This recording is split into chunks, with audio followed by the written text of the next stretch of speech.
क्या आप online e commerce business start करना चाहते हैं बट आप ये डिसाइड नहीं कर पा रहे हैं कि कौन से प्लेटफॉर्म पर online e commerce business start किया जाए? 2025 के अंदर कौन से प्लेटफॉर्म पर बिजनेस करना आपके लिए सेफ रहेगा, या आप कौन से प्लेटफॉर्म पर ऑनलाइन बिजनेस करके आप एक अच्छा प्रॉफिट अर्न कर सकते हैं? आज के वीडियो में मैं Priyanshu Sharma, digital marketing and e commerce expert, आपको ये बताने वाला हूं कि 2025 के अंदर कौन से प्लेटफॉर्म पर आपको ऑनलाइन प्रोडक्ट सेल करना आपके लिए सेफ रहेगा, जैसे कि अमेजन, फ्लिपकार्ट, मीशो, मिंत्रा, या खुद की वेबसाइट शॉपिफाई, या अदर आप किसी भी तरीके से, या अगर आप किसी भी प्लेटफॉर्म से आप ऑनलाइन सेल करके अपना प्रोडक्ट को आप अच्छी सेल कर सकते हो, क्योंकि आपके सामने ऑप्शन बहुत है, जैसे कि अमेजन है, फ्लिपकार्ट है, मीशो है, शॉप्सी है, कि आप कौन से प्लेटफॉर्म पर करो आप ये डिसाइड नहीं कर पा रहे हैं। मेन जो चीज आती है लो इन्वेस्टमेंट की, कि आप लो इन्वेस्टमेंट के अंदर कौन से प्लेटफॉर्म पर अच्छी तरीके से ऑनलाइन सेल कर सकते हैं। तो आज के वीडियो में मैं आपको ये क्लियर करूंगा कि अमेजन पर, फ्लिपकार्ट पर, मीशो पर किस तरीके से ऑनलाइन सेल करनी है, और करने के लिए अपना बजट कितना होना चाहिए, और अगर कर रहे हैं तो क्या फायदे हैं और क्या नुकसान है। तो मैं आपको बताऊंगा कि अगर आपको अपना प्रोडक्ट अमेजन के ऊपर सेल करना है तो उसके अंदर क्या होता है कि अमेजन एक प्राइम प्लेटफॉर्म है, अमेजन एक बड़ा प्लेटफॉर्म है। इसके अंदर अगर आपको अपना प्रोडक्ट सेल करना है तो आप यहां से अपने प्रोडक्ट को ब्रांड बना सकते हो। एक यहाँ पे मिनिमम इन्वेस्टमेंट में काम नहीं कर पाओगे,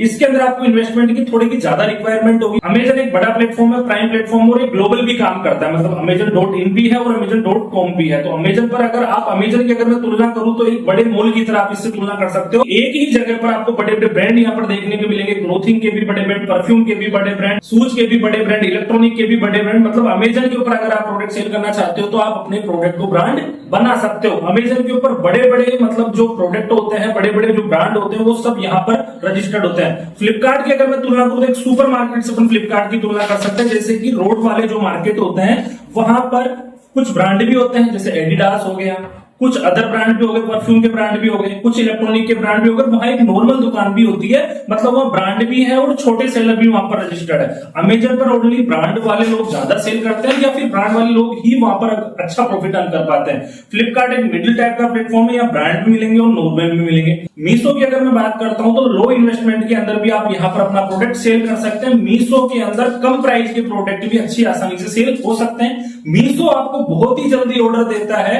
और मीशो के अंदर सेल करने के लिए ज्यादा इन्वेस्टमेंट की आपको किसी भी तरीके की कोई रिक्वायरमेंट नहीं है। बट आप मीशो पे कभी ब्रांड बनने की मत सोचना, क्योंकि मीशो एक छोटी कैटेगरी में काम करता है। मतलब यहाँ कम बजट के प्रोडक्ट ज्यादा सेल होते हैं, 300, 400, 500, 600 मैक्सिमम 1000 तक के प्रोडक्ट यहाँ पर आप सेल कर सकते हैं।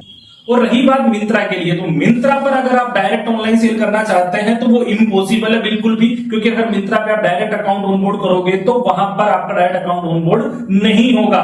या तो आप एक खुद मैन्युफैक्चरिंग होना चाहिए, या फिर आपके अमेजन और फ्लिपकार्ट पर अच्छी सेल आपकी आनी चाहिए, जब मिंत्रा आपको आगे से ऑफर करे वहां पर ऑनलाइन सेल करने के लिए। मिंत्रा हर कोई ब्रांड को अपने प्लेटफॉर्म पर सेल करने की परमिशन नहीं देता है। तो उसके लिए आपको मेन चीज क्या होगी कि अमेजन, फ्लिपकार्ट पर या तो आपको अच्छी सेल दिखानी है, आपकी रेटिंग अच्छी होनी चाहिए, आपके प्रोडक्ट का रिव्यू अच्छा होनी चाहिए, आपकी सेल बहुत अच्छी होनी चाहिए, या फिर आप खुद की मैन्युफैक्चरिंग या फिर अपना बड़ा ब्रांड होना चाहिए।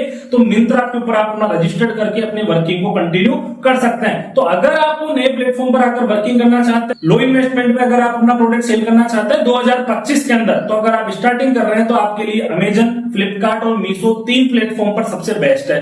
तो अगर आप किसी भी प्रोडक्ट को लेकर के 2025 में ई कॉमर्स प्लेटफॉर्म पर आ रहे हैं तो सबसे पहले अपने प्रोडक्ट को अमेजन, फ्लिपकार्ट और मीशो पर आप रजिस्टर्ड करके वहां पर अपने प्रोडक्ट को लिस्टिंग कीजिए। लिस्टिंग करने के बाद आप 1 महीने की स्टार्टिंग में आप ये एनालिसिस कीजिए कि अपने प्रोडक्ट का रिटर्न कौन से प्लेटफॉर्म पर सबसे ज्यादा आ रहा है। अमेजन पर रिटर्न रेशियो क्या है, फ्लिपकार्ट पर उसका रिटर्न रेशियो क्या है, मीशो पर उसका रिटर्न रेशियो क्या चल रहा है। ये तीनों चीज आप वहां पर नोट आउट कीजिए, और जिस प्लेटफॉर्म पर उसका रिटर्न रेशियो सबसे ज्यादा आ रहा है वहां पे टाइम के हिसाब से धीरे धीरे आप उस लिस्टिंग को वहां से हटा दीजिए, और जिस प्लेटफॉर्म पर आपका रिटर्न रेशियो बिल्कुल अच्छा चल रहा है वहां पर आप उस प्रोडक्ट को कंटिन्यू रखिए। स्टार्टिंग में मीशो पे आपको कुछ टाइम लगेगा अच्छा प्रॉफिट अर्न करने के लिए, क्योंकि मीशो पे कई बार स्टार्टिंग में रिटर्न रेशियो काफी ज्यादा रहता है। अमेजन पे आपको सेल आने में थोड़ा टाइम लगेगा, बट रिटर्न रेशियो वहां पर कम रहता है। फ्लिपकार्ट के अंदर आपको एक एवरेज 7 से 10 डेज में स्टार्टिंग सेल आने लग जाएगी।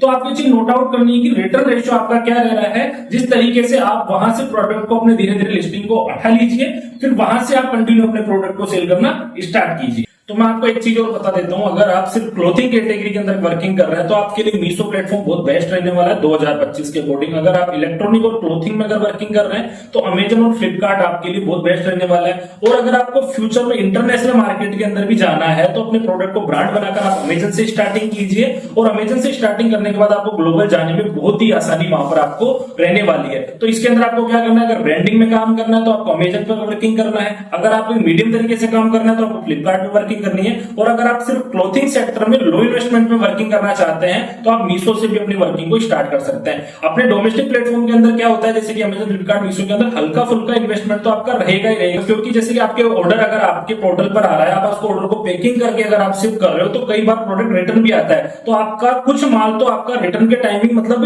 रास्ते में ही शिपिंग में ही लगा हुआ रहता है। 10 से 20% का माल तो आपका मतलब आपका माल यहाँ से गया फिर आ रहा है, तो थोड़ा बहुत माल तो आपका रास्ते में रहेगा एनी टाइम पे, और जहां तक आपका पैकेजिंग का खर्चा है वो भी आपका आने वाला है। इंटरनेशनल मार्केट के अंदर रिटर्न का रेशियो बहुत कम रहता है। अगर आप इंटरनेशनल पे जाना चाह रहे हैं तो आप अमेजन से स्टार्ट करो, क्लोथिंग सेक्टर में वर्किंग करना चाह रहे हैं तो आप मीशो से स्टार्ट करो। मेरे पास 5000 से ज्यादा डोमेस्टिक के क्लाइंट है जिनका मैं अमेजन, फ्लिपकार्ट, मीशो, शॉप्सी का अकाउंट प्रेजेंट टाइम में मैनेज कर रहा हूं। उनमें क्या होता है कि जिन क्लाइंट के 5000, 3000, 4000 ऑर्डर आ रहे हैं तो उनके शिपिंग चार्ज भी अमेजन, फ्लिपकार्ट, मीशो पर कम लग रहा है, क्योंकि जैसे जैसे ऑर्डर ज्यादा आ रहा है तो उनका पोर्टल की तरफ से उनकी शिपिंग कम कर दी जाती है। अब जिनके 150 पर डे 20-30 ऑर्डर आ रहे हैं तो उनकी शिपिंग में कोई डिस्काउंट नहीं होता है, शिपिंग किसी भी तरीके से कम नहीं होती, तो उनकी शिपिंग लगती है 70 से 80 रुपए।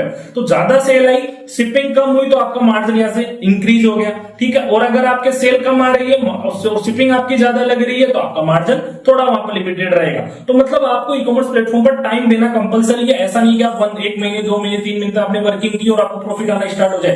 प्रॉफिट आएगा बट बहुत लिमिटेड आएगा। तो अगर आपको ऑनलाइन रजिस्टर्ड है और अच्छे तरीके से अगर सेल कर रहे हैं तो आपको वहां पर टाइम देना भी कंपलसरी है। हम खुद ई कॉमर्स का काम कर रहे हैं, डोमेस्टिक एंड इंटरनेशनल दोनों प्लेटफॉर्म पर कंप्लीट सर्विस देते हैं, जैसे कि अमेजन, फ्लिपकार्ट, मीशो, शॉप्सी, मिंत्रा, नाइका, जियो मार्ट, पेटीएम मॉल, सभी प्लेटफॉर्म पर हमारी कंपनी वर्किंग करवाने का काम कर रही है। प्रेजेंट टाइम में हमारे पास 5000 से ज्यादा रजिस्टर्ड सेलर डोमेस्टिक के हैं और 400 से ज्यादा इंटरनेशनल मार्केट के हैं। पहले हम अमेजन और इट्सी और ईबे पे काम करते थे, बीच में इट्सी क्लोज हो गया, वापस इट्सी आ गया है, तो हमारी कंपनी इट्सी पे भी वर्किंग कर रही है। अगर आपको डोमेस्टिक और इंटरनेशनल के लिए किसी भी तरीके की क्वेरी हो कि हम क्या प्रोडक्ट सेल करें सर, किस तरीके से हम लिस्टिंग करें, किस तरीके से एसईओ करें, किस तरीके से हम मैनेज कर सकते हैं खुद के अकाउंट, किस तरीके से हम रिटर्न कम कर सकते हैं, किस तरीके की हमको क्वालिटी देनी है। ऐसा नहीं है कि आप ऑफलाइन मार्केट में ही कंपटीशन है, आजकल ऑनलाइन में भी उसी तरीके का कंपटीशन है, क्योंकि 2021 के बाद में ई कॉमर्स में जिस तरीके से रफ्तार पकड़ी है, आपको खुद को पता है कि कोरोना के बाद में ई कॉमर्स मार्केट में कितनी ज्यादा तेजी आई है। अच्छा भूमि पे ई कॉमर्स मार्केट है तो कंपटीशन यहां भी क्रिएट होगा। ऐसा नहीं कि आपने नॉर्मल लिस्टिंग कुछ भी कीवर्ड डाल दिया पहले की तरह सेल आ जाएगी, इम्पॉसिबल है। अच्छे तरीके से आपको कीवर्ड डालने, अच्छे सर्चिंग आपको कीवर्ड डालने, यूनिक कीवर्ड डालने, एक एक प्रोडक्ट के 5-5 कीवर्ड आपको डालने, एसईओ अच्छी तरीके से करना है, तब जाकर आपको यह सेल आएगी। और आप जिस तरीके की आप ब्रांडिंग कर रहे हैं, मतलब आप जिस तरीके का क्लाइंट से पैसा ले रहे हैं, उस तरीके की आपको क्वालिटी भी देनी है। अगर आपको क्वालिटी मेंटेन नहीं करोगे तो आपका रिटर्न रेशियो नॉर्मल सी बात है ज्यादा रहेगा। आपके सेल ज्यादा आएगी तो आपका रिटर्न रेशियो भी कम रहेगा, क्योंकि आपको फिर मीशो या फ्लिपकार्ट, अमेजन जो भी प्लेटफॉर्म होता है वो खुद आपको सपोर्ट करता है रिटर्न कम करवाने में। अगर आप अच्छी क्वालिटी दोगे तो नॉर्मल सी बात है आपका रिटर्न रेशियो कम हो जाएगा यहाँ पे। तो आप क्वालिटी में काम करो, अच्छे मार्जिन में काम करोगे और अच्छा आपकी सेल आएगी। टाइम लगेगा बट आप प्रॉफिट के अंदर रहोगे। आपको किसी भी तरीके की डोमेस्टिक एंड इंटरनेशनल प्लेटफॉर्म के लिए अगर जानकारी लेनी है, फ्री ऑफ कॉस्ट, उसका किसी भी तरीके का कोई चार्ज नहीं है। फ्री ऑफ कॉस्ट आप हमारी टीम से कॉल करके उसके बारे में जानकारी ले सकते हैं कि किस तरीके से आपका अकाउंट ऑनबोर्ड कर सकते हैं, किस तरीके से आप वर्किंग कर सकते हैं। ओनली ऑनलाइन आने के लिए डोमेस्टिक प्लेटफॉर्म के लिए आपको ओनली जीएसटी नंबर की रिक्वायरमेंट है। जीएसटी के लिए अगर आपको इंक्वायरी लेनी तो आप हमसे कॉल करके पूछ सकते हैं कि किस किस तरीके से हमको वर्किंग करनी है। अधिक जानकारी के लिए आप हमारी टीम से बात करें, नीचे आपको नंबर दे दिया जाएगा, डिस्क्रिप्शन में आपको हमारा नंबर दे दिया जाएगा।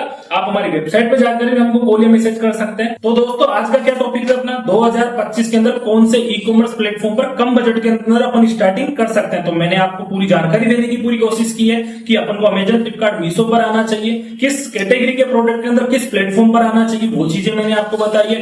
और भी अगर आपका किसी भी तरीके का कोई डाउट हो तो आप कमेंट बॉक्स में अपना क्वेश्चन लिखिए, मैं कोशिश करूंगा आपको सभी क्वेश्चन आपके क्लियर कर सकूं।